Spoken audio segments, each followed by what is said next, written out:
আচ্ছা কোনছে আল্লাহ বড় না মানুষ বড়? ধরো গাদা, তুই কার হাতে কার জোড়া দেশ? কুড়ায় আল্লাহ আর কুড়ায় মানুষ। যেটা কবার কইছে ওইটা কন। আল্লাহ বড় না মানুষ বড়? আল্লাহই তো বড়। আল্লাহ বড়, তাহলে আল্লাহর কথা না হই না মানুষের কথা শুনেন কে? তুই কি কইতাছস? কি আর আল্লাহর কথা মানে না মানুষের কথা মানে? হ্যাঁ, কি আর মানুষের কথা শুনেন তাই না? আমনে যে ওইদিনকে ডায়াবেটিসের রোগ নিয়ে যে হাসপাতালে গেলেন, ডাক্তার আপনারা কত কিছু খাবার না করলো, সব কিছু না খাই এখন চলতেছেন। তাহলে আল্লাহ যে আপনারা কইছে যে হারাম খাবার না, সুদ খাবার না, কই আপনি তো কাম কাজ বাদ দিয়ে এলাকার মধ্যে টাকা পয়সা না গায়ে খালি ওইলে দিয়েই খান, নিজেরা টেও হালাল ভাবে কামাই করেন না। ওই সুদ তো না কয়টা টিয়া করে লাভ আহে, ওইলে দিয়ে দিয়ে চলেন আর পেটা বড় বানাইছেন। শুনেন একটা কথা কই, হারামের কোনোদিন আরাম নাই।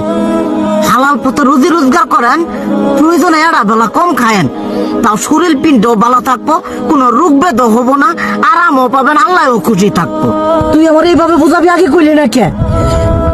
আসলে এই বিষয়টা তো আমি কখনো মাথায় এইভাবে নিইনি যে আমাদের কখনো ডাক্তার নিষেধ করলে ঠিকই আমরা নিষেধ মানি, কিন্তু উপর আল্লাহ যে কত কিছু নিষেধ করে দিয়ে সেটা মানি না। আর এই যে হারাম পথে টিয়া পয়সা কামাই করতেছেন, শরীরের মধ্যে দুনিয়া রোগ বেত হয়েছে, দেখা যাইতেছে যা টিয়া হারাম পথে কামাই করতেছেন তার তো বেশি টিয়া মনে করেন জ্বলেই যাইতেছে গা বেশি। আজকের পর থেকে আমি আর এই হারাম সুদ খামো না, আমি হালাল পথে চলবো, হালাল টাকা পয়সা ইনকাম করবো। এতে করে যদি একবেলা কমও খাইতে হয় তবুও খামো, তবু আমি আর এই হারাম পথে চলবো না। আচ্ছা ঠিক আছে।